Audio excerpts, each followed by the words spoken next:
Hello everyone, good afternoon and welcome back to my channel. तो आज हम बात करने वाले हैं 8 जनवरी के करंट अफेयर्स के बारे में।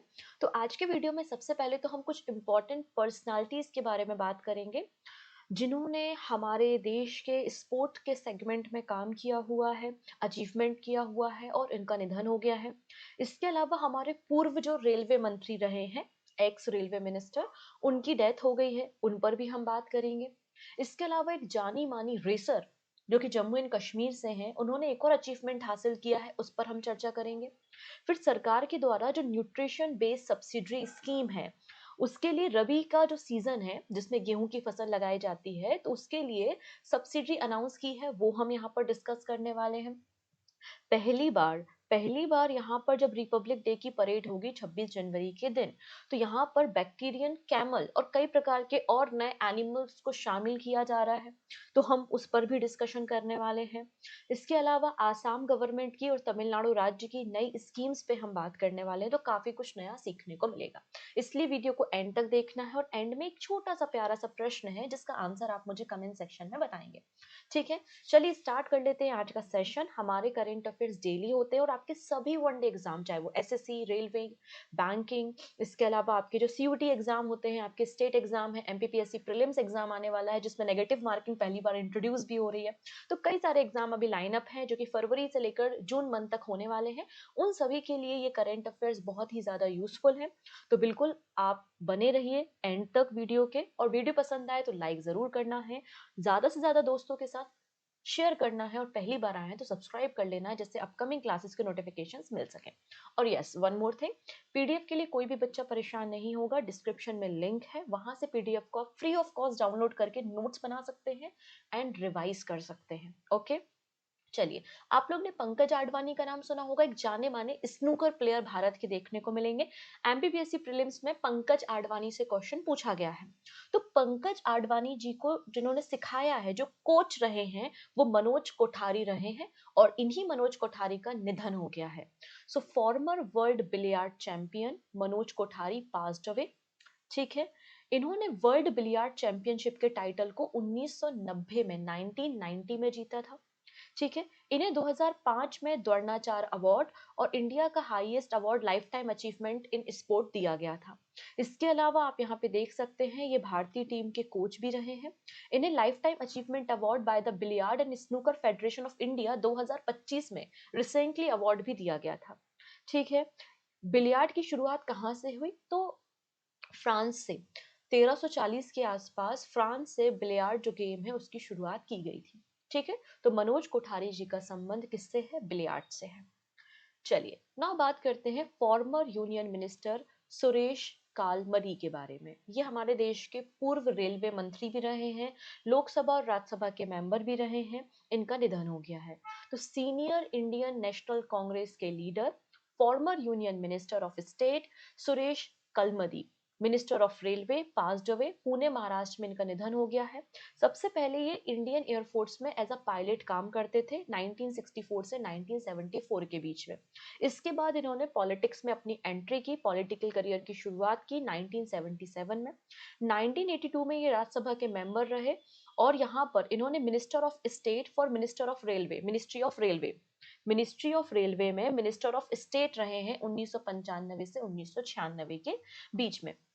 इतना ही नहीं, इन्होंने इंडियन ओलंपिक एसोसिएशन के प्रेसिडेंट की तरह भी 1996 से 2012 तक काम किया हुआ है। ठीक है, तो ये इनके बारे में कुछ अहम बातें थी। मिनिस्ट्री ऑफ रेलवे में मिनिस्टर ऑफ स्टेट थे ये। ठीक है, सुरेश कलमदी, इनका निधन हो गया है। चलिए, वेरी वेरी इंपॉर्टेंट नेम, नाम आता है अतिका मीर का। अतिका मीर जम्मू एंड कश्मीर से बिलोंग करती हैं, श्रीनगर से बिलोंग करती हैं। 2014 में इनका जन्म हुआ था, अभी लगभग 11-12 साल की आपको मिल जाएंगी। और ये पहली इंडियन है जो कि टॉप 5 पोजीशन पे पहुंची हैं at the global level on debut during the 7th round of IAME UAE karting championship at Abu Dhabi formula 1 track. So यहाँ पे यूएई में कार्टिंग चैंपियनशिप हो रही थी अंडर 15 जो जूनियर कैटेगरी है उसमें, और ये टॉप 5 पे पहुंचने वाली पहली भारतीय हैं। साथ ही साथ ये टॉप 5 पे पहुंचने वाली पहली महिला भी हैं। Atika Mir also become the first women to secure top 5 position in the history of UAE championship. ठीक है, साथ ही साथ ये पहली इंडियन एज वेल एज पहली एशियन भी है जिन्होंने फॉर्मूला वन एकेडमी के ड्राइवर प्रोग्राम में इनरोलमेंट किया हुआ है। ठीक है, नेक्स्ट अगला नाम आता है जस्टिस ए मोहम्मद मुश्ताक का। ये 24वें नंबर के सिक्किम हाई कोर्ट के चीफ जस्टिस बन चुके हैं। रिसेंटली इन्होंने शपथ ग्रहण की है। शपथ दिलाने का काम ओम प्रकाश माथुर ने किया है जो कि गवर्नर है सिक्किम के। इस इवेंट में, इस ओथ सेरेमनी में सिक्किम के मुख्यमंत्री प्रेम सिंह तमांग भी प्रेजेंट थे और इन्होंने चीफ जस्टिस विश्वनाथ सोमदर को सक्सीड या रिप्लेस करने का काम किया हुआ है। इसके पहले मैंने कुछ और हाई कोर्ट के चीफ जस्टिस आपको प्रीवियस क्लास में सिखाए हुए हैं। ठीक है, चलिए अब बात करते हैं गोवा के मुख्यमंत्री प्रमोद सावंत जी के बारे में। तो गोवा के चीफ मिनिस्टर जी के द्वारा एक बुक लॉन्च की गई है, हिस्ट्री दैट इंडिया इग्नोर्ड। ये इसका सेकेंड एडिशन है। हिस्ट्री दैट इंडिया इग्नोर्ड का सेकेंड एडिशन लॉन्च करने का काम गोवा के मुख्यमंत्री प्रमोद सावंत ने किया है और इस बुक के ऑथर है प्रेम प्रकाश। प्रेम प्रकाश कौन है? एक जाने माने जर्नलिस्ट हैं और ANI के चेयरमैन आपको देखने को मिल जाएंगे। इसमें बेसिकली जो अनसंग हीरो है, ठीक है, जिन्होंने बैटल ऑफ इम्पाल में और बेल्लोर म्यूटिनी में जो पार्टिसिपेशन किया था, तो वो अनसंग हीरो की कहानी इस बुक में मेंशन की गई है। ठीक है, तो ये थे कुछ इंपॉर्टेंट पर्सन जो न्यूज में थे। ना बात करते हैं देश दुनिया की और खबरों पे। डीआरडीओ पे चर्चा करेंगे। डीआरडीओ ने स्वदेश को डेवलप किया है। अभी स्वदेश क्या है उस पे हम चर्चा करते हैं, लेकिन उसके पहले मैं बताना चाहती हूँ कि मैंने आप लोगों की तैयारी को और बूस्ट करने के लिए बूस्टर मैगजीन लॉन्च की है। ठीक है, 2 बूस्टर मैगजीन है जो कि आपके पेड नोट्स वाले सेगमेंट में मिल जाएंगी। पहली मैगजीन है जनवरी मंथ से लेकर जून मंथ तक और दूसरी मैगजीन है जुलाई से लेकर दिसंबर मंथ तक, जिसमें 1500 से ज्यादा करंट अफेयर्स के लास्ट 6 मंथ के एमसीक्यूज एड ऑन किए गए हैं जिससे आपकी प्रिपरेशन और बूस्ट हो जाए।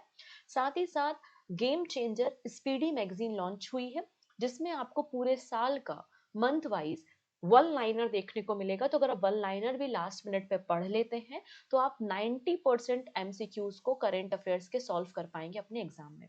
ये आपको मैगजीन सेक्शन में मिल जाएगा। इसके लिए आपको विजिट करना पड़ेगा एप्लीकेशन पूजा जैन क्लासेस एप्लीकेशन जो कि प्ले स्टोर पे अवेलेबल है।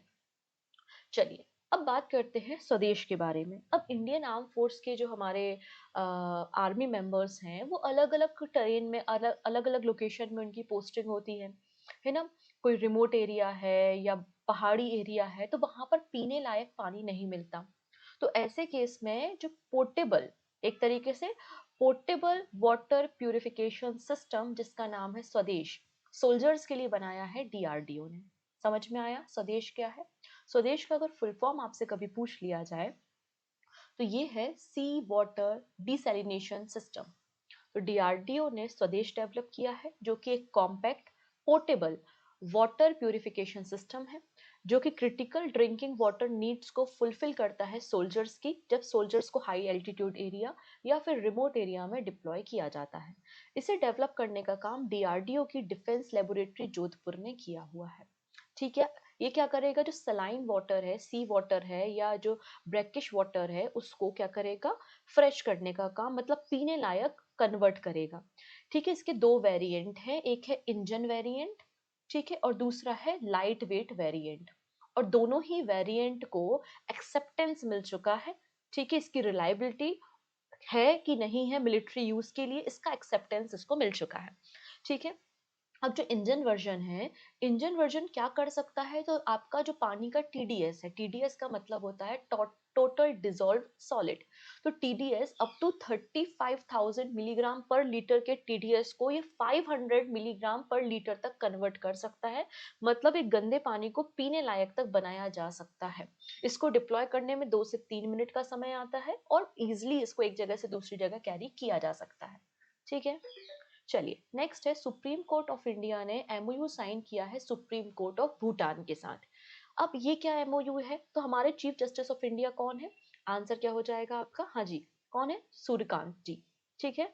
तो हमारे देश के जो चीफ जस्टिस ऑफ इंडिया हैं सूर्यकांत जी, इन्होंने भूटान के सुप्रीम कोर्ट के साथ एक एग्रीमेंट साइन किया है। इसके अंदर हम अपनी जुडिशियल जो प्रोसीजर्स हैं, हम जो जुडिशनल टेक्निक्स यूज करते हैं, वो एक एक्सचेंज की जाएंगी।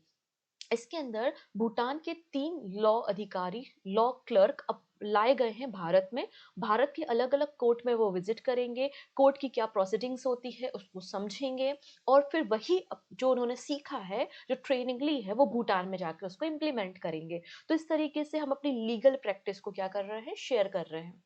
तो chief justice of India has sign MOU with supreme court of Bhutan. Its objective to facilitate the exchange of young legal professional in New Delhi। ठीक है, जिससे दोनों देशों के बीच की जो जुडिशियल कॉर्पोरेशन है वो इम्प्रूव होगा। ठीक है, डन। इसके पहले नेपाल के साथ भी 2025 में similar kind of agreement sign किया गया था। अगर हम बात करते हैं सुप्रीम कोर्ट ऑफ इंडिया के बारे में, इसकी स्थापना 26 जनवरी 1950 को हुई थी। ठीक है। ऑफिशियल इनॉग्रेशन जो है 28 जनवरी 1950 को हुआ था, और पहले जो सीजेआई थे वो चीफ जस्टिस HJ कानिया आपको देखने को मिलेंगे। सुप्रीम कोर्ट बनने से पहले हमारे देश में एक एक्ट आया था विच इज रेगुलेटिंग एक्ट 1773। 1773 का जो रेगुलेटिंग एक्ट था, उसके अंदर हमारे देश में पहली बार सुप्रीम कोर्ट की स्थापना कलकत्ता में की गई थी 1773 में।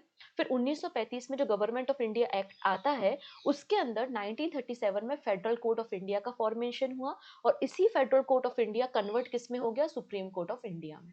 ठीक है। नेक्स्ट है, अब देखिए, जब आप किसी हिस्टोरिकल मॉन्यूमेंट को विजिट करने जाते हैं, आप ताजमहल विजिट करने गए, या अजंता एलोरा की गुफाएं विजिट करने गए, या कोई भी जो भी यूनेस्को साइट है, या ASI के अंदर जो साइट्स आती हैं, आर्कियोलॉजिकल सर्वे डिपार्टमेंट के अंदर जो साइट आती है, जब आप उनको विजिट करते हो तो आपको एक टिकट लेनी पड़ती है। तो आप काउंटर पे जाकर टिकट ले सकते हो, या ASI की वेबसाइट पे टिकट ले सकते हो। अब एक और नई सुविधा शुरू हुई है कि ONDC प्लेटफॉर्म से भी आप टिकट को खरीद सकते हो। ONDC का मतलब होता है open network for digital commerce. Recently online ticket booking 170 से ज्यादा जो सेंट्रली प्रोटेक्टेड मॉन्यूमेंट और म्यूजियम है, ठीक है, जो कि आर्कियोलॉजिकल सर्वे ऑफ इंडिया के अंदर हैं, उनकी टिकट्स को आप open network for digital commerce platform मतलब ONDC प्लेटफॉर्म से ले सकते हैं। ONDC प्लेटफॉर्म की शुरुआत 2022 में हुई थी, और ये प्लेटफॉर्म मिनिस्ट्री ऑफ कॉमर्स के अंदर मतलब DPIIT इसको रेगुलेट करती है। DPIIT का मतलब department for promotion of industry and internal trade है। ठीक, चलिए ना बात करते इंडियन रेलवे के अचीवमेंट के बारे में। Indian railway become the biggest electrified rail system globally. आप देखते होंगे, है ना, आप पहले देखते थे कि हमारे देश में डीजल इंजन चलते थे, फिर धीरे धीरे हमने इलेक्ट्रिफिकेशन करना शुरू हुआ। अब हमारे जो ट्रेन्स होती हैं वो बिजली से चलती हैं, ऊपर इस तरीके से एक कनेक्टिविटी होती है, डायरेक्ट सप्लाई से बिजली मिलती है हमारे इंजन को, और इंजन चलते हैं। तो धीरे धीरे हमने अपने डीजल इंजन को इलेक्ट्रिक इंजन में कन्वर्ट किया है। तो पूरे विश्व में हम सबसे आगे हैं इंजन्स को इलेक्ट्रीफाई करने के मामले में। नवंबर 2025 का डेटा ये कहता है कि हमारे देश की 99.2% जो इंजन्स हैं वो इलेक्ट्रीफाई हो चुके हैं। ठीक है। Indian railway has become the largest electrify rail network in the world with about 99.2% of its broad gauge network, और हमारा टारगेट है 100% रेलवे का इलेक्ट्रिफिकेशन करना। अब इलेक्ट्रिफिकेशन ड्राइव की शुरुआत तो 1925 से हुई थी, लेकिन तब तक इसको कोई बूस्ट नहीं मिला था, उस तरीके से लार्ज स्केल पे काम नहीं हो रहा था। लेकिन जब हमने मिशन मोड ऑन किया, जब हमने टारगेट सेट किया 2014 में, तब से हम बड़े पैमाने पे अपनी ब्रॉड गेज को इलेक्ट्रीफाई करने लगे।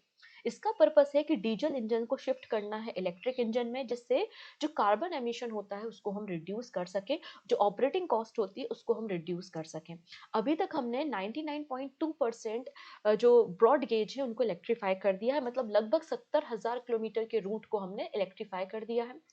2004 से 2014 के बीच में हमारी जो स्पीड थी वो केवल 1.42 किलोमीटर अ डे, मतलब केवल इतने ही रूट को हम इलेक्ट्रीफाई कर पाते थे। लेकिन धीरे धीरे हमने प्रोग्रेस लाई, और 2019-25 तक हमने 15 किलोमीटर से ज्यादा एक दिन में इलेक्ट्रिफिकेशन करने का काम किया हुआ है। ठीक है, ये मिनिस्ट्री ऑफ रेलवे का डेटा था जो मैंने आपको बताया। नाउ बात करते हैं इंडियन आर्मी के बारे में। इंडियन आर्मी के अलग अलग रेजिमेंट होते हैं, आपने देखा होगा। इंडियन आर्मी के अलग अलग रेजिमेंट अलग अलग एरियाज में काम करते हैं, उनकी अलग अलग प्रैक्टिसेस होती हैं। कोई हाई एल्टीट्यूड एरिया में है, कोई -50 डिग्री में काम कर रहा है, कोई थार के डेजर्ट में काम कर रहा है ना। अलग अलग बटालियंस होती हैं, राइट। तो वैसे ही आजकल ड्रोन टेक्नोलॉजी का इस्तेमाल बहुत हो रहा है। आप देखते हैं लगातार कि पाकिस्तान कहीं ना कहीं से अपने ड्रोन को भारत की सीमा में एंटर करता रहता है, तो हमें भी मॉडर्नाइज होने की जरूरत है। इसलिए इंडियन आर्मी को भी अपनी एक ड्रोन यूनिट की जरूरत है, ठीक है, जो कि एनिमी के जो एरियाज है या जो टारगेट है उनको ड्रोन की मदद से हिट कर सके, या एनिमी के जो ड्रोन है उनको डिस्ट्रॉय कर सके, है ना। तो इसके लिए एक नई यूनिट बनाई है, विच इज भैरव। तो अगर आपसे पूछा जाए कि व्हाट इज द भैरव, तो भैरव इंडियन आर्मी की ड्रोन ऑपरेटिव एक नई रिजीम आपको देखने को मिल जाएगी, एक नई यूनिट आपको देखने को मिलेगी। So Indian army create modern warfare force Bhairav. इसके अंदर क्या किया जाएगा, हमारी जो इंडियन आर्मी है उसे मॉडर्नाइज किया जाएगा कि वो ड्रोन को ऑपरेट कर सके। So Indian army announce the creation of modern warfare force, जिसका नाम भैरव है। इसका पर्पस है enhancing India's combat capability by integrating drone technologies. इसके अंदर 1 लाख से ज्यादा ड्रोन ऑपरेटिव तैयार किए जाएंगे, ठीक है। करेंट स्टेटस ये है कि इंडियन आर्मी में अप्रोक्सीमेटली 15 भैरव बटालियन अभी काम कर रही हैं। आने वाले समय में इनका टारगेट 25 का है। अब यहाँ पे ये जो नई यूनिट है भैरव, इसको अभी जो अपकमिंग आर्मी डे आएगा, है ना। यहाँ पे आप देख सकते हैं इंडियन आर्मी डे हम सेलिब्रेट करेंगे 15 जनवरी 2026 को जयपुर राजस्थान में, और वहां पर इनका पहला अपीयरेंस आपको देखने को मिल जाएगा, ठीक है। बाकी इंडियन आर्मी के बारे में ये कुछ स्टैटिक फैक्ट्स है, आप इसको पढ़ सकते हैं, स्क्रीनशॉट ले सकते हैं, अदरवाइज पीडीएफ तो मिलेगी ही मिलेगी। चलिए अब हम बात कर लेते हैं अपने तेजस के बारे में। तेजस के 25 साल कंप्लीट हो चुके हैं, तो 25th एनिवर्सरी इसकी मनाई गई, ठीक है। Indian Air Force mark the 25th anniversary of indigenously developed Tejas. Tejas जो कि एक लाइट कॉम्बैट एयरक्राफ्ट है। 1983 में गवर्नमेंट ऑफ इंडिया के द्वारा एलसीए प्रोग्राम की शुरुआत की गई थी, ठीक है। इसकी जो पहली फ्लाइट हुई थी वो 4 जनवरी 2001 में इसकी पहली flight wing commander Rajiv Kothiyal के द्वारा रन की गई थी, ठीक है। इसके अलावा जो मेजर कॉन्ट्रैक्ट हुआ है वो 2025 में एचएएल के साथ हुआ है। एचएएल जो है वो 97 MK1A जेट्स को तैयार कर रहा है और 62,000 करोड़ रुपए की ये डील है। चलिए अब ये बात करते हैं आसाम के गवर्नर के बारे में। कौन है भाई, लक्ष्मण प्रसाद आचार्य है। इन्होंने आसाम में संस्कार शाला की शुरुआत की है। अब जो बच्चे स्कूल जाते हैं फॉर्मल एजुकेशन तो लेते ही हैं, लेकिन अपने देश के इतिहास को, Indian culture values, social responsibility, एक तरीके से सिविक सेंस डेवलप करना, तो ये सारी चीजें भी एजुकेशन के साथ इंट्रीगेट की जाएंगी। तो आसाम के गवर्नर लक्ष्मण प्रसाद आचार्य ने शंकरशाला की शुरुआत गुवाहाटी में की है। ये एक वैल्यू बेस्ड प्रोग्राम है बच्चों के लिए जिनकी एज 4 से लेकर 14 साल तक है। इसमें फॉर्मल लर्निंग के साथ साथ moral education, Indian culture value और सोशल रिस्पॉन्सिबिलिटी भी सिखाई जाएंगी। तो सिंपल सा क्वेश्चन है, संस्कार साला इनिशिएटिव की शुरुआत किसने की है, तो आसाम राज्य के द्वारा की गई है। चलिए नेक्स्ट है तमिलनाडु के सीएम, जिनका नाम है एम के स्टालिन। इन्होंने तमिलनाडु अश्योर्ड पेंशन स्कीम की शुरुआत की है, ठीक है। तो तमिलनाडु अश्योर्ड पेंशन स्कीम जो है स्टेट गवर्नमेंट एम्प्लॉय और स्टेट गवर्नमेंट के जो भी पेंशनर्स हैं, ओल्ड पेंशन मतलब जिससे उनको फायदा मिल सके, और ये सिमिलर होगा ओल्ड पेंशन स्कीम की तरह, ठीक है। तो तमिलनाडु के चीफ मिनिस्टर एम के स्टालिन के द्वारा टीएन अश्योर्ड पेंशन स्कीम की शुरुआत की गई है for state government employ and teachers, providing pension and retirement benefit equivalent to the old pension scheme. इसमें एम्प्लॉय जो है वो 10% अपने बेसिक से पे का कंट्रीब्यूट करेगा और एडिशनल बाकी जो है वो गवर्नमेंट कंट्रीब्यूट करेगी, ठीक है। ये बात इसमें मेंशन की गई है। बेनिफिट क्या होगा, guarantee a pension equal to 50% of the last drawn basic pay with DA revise twice yearly. तो जो आपकी लास्ट महीने की सैलरी होती है उसका 50% एज अ पेंशन मिलेगा, है ना। इस तरीके की स्कीम है। ना बात करते हैं government of India approve nutrient based subsidiary NBS for rabi 25-26। अब देखिएगा, अब हमारे देश में खेती करने के लिए कई तरीके के फर्टिलाइजर की जरूरत होती है, जो आपके फर्टिलाइजर होते हैं उसके लिए सरकार क्या देती है, किसानों को सहायता देती है, जिसे हम सब्सिडी कहते हैं। तो गवर्नमेंट ऑफ इंडिया ने न्यूट्रिशन बेस्ड सब्सिडी को रबी सीजन के लिए अप्रूव किया है 2025-26 के लिए, जो कि 1 अक्टूबर 2025 से 31 मार्च 2026 तक लागू होगी। इसके अंदर पीएनके फर्टिलाइजर मतलब phosphatic and potassium fertiliser, DAP मतलब डाई अमोनियम फॉस्फेट और NPKS nitrogen phosphorus potassium and sulphur शामिल हैं।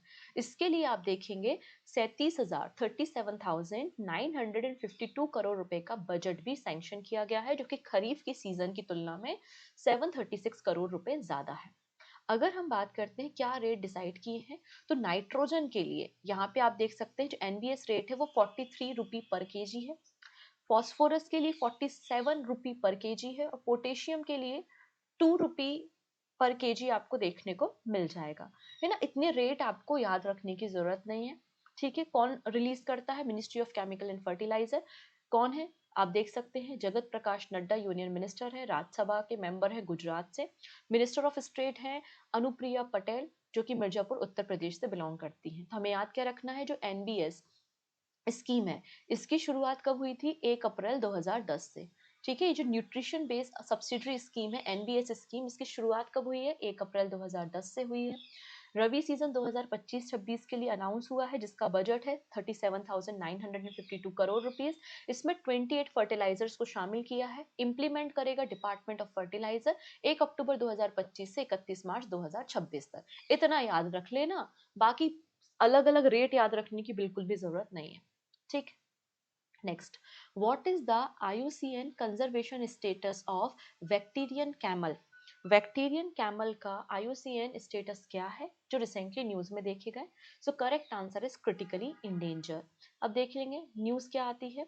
इंडियन आर्मी में पहली बार एनिमल कंटिजेंट पार्टिसिपेट करेंगे रिपब्लिक डे की परेड में, कर्तव्य पथ पे पहली बार। इसमें Bactrian camel, Zanskar pony, army dog, raptors सभी लोग शामिल आपको मिलेंगे, ठीक है। इसमें लद्दाख के जो डबल हेम्ड बैक्टीरियल कैमल है, जिनको साइलेंट वॉरियर भी कहा जाता है, 77 रिपब्लिक डे की परेड में शामिल होंगे, ठीक है। बैक्टीरियन कैमल को इंडियन आर्मी में 2020 में शामिल किया गया था, क्योंकि 250 किलोग्राम तक के वजन को 15,000 फीट की हाइट पे कैरी करने में कैपेबल है।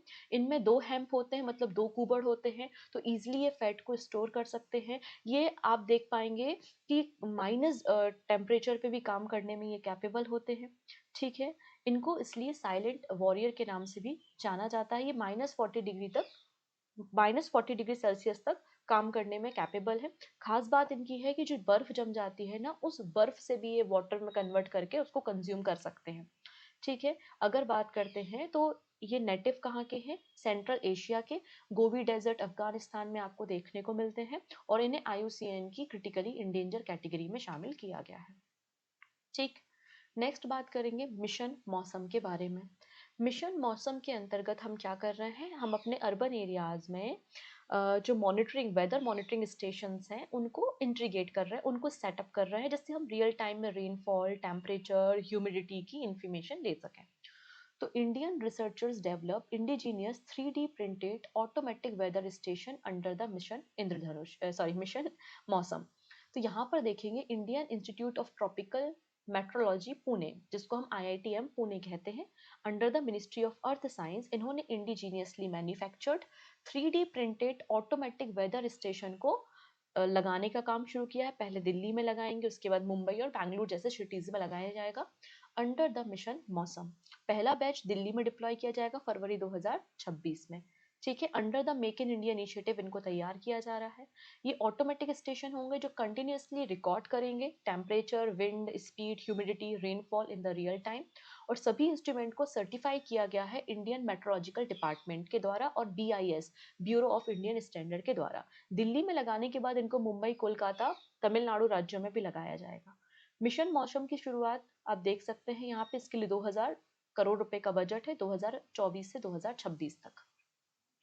लास्ट में है क्वेश्चन, इस प्रश्न का आंसर आप मुझे कमेंट सेक्शन में बताएंगे। ओके, सो मिलते हैं नेक्स्ट वीडियो में। Thank you, take care and bye bye.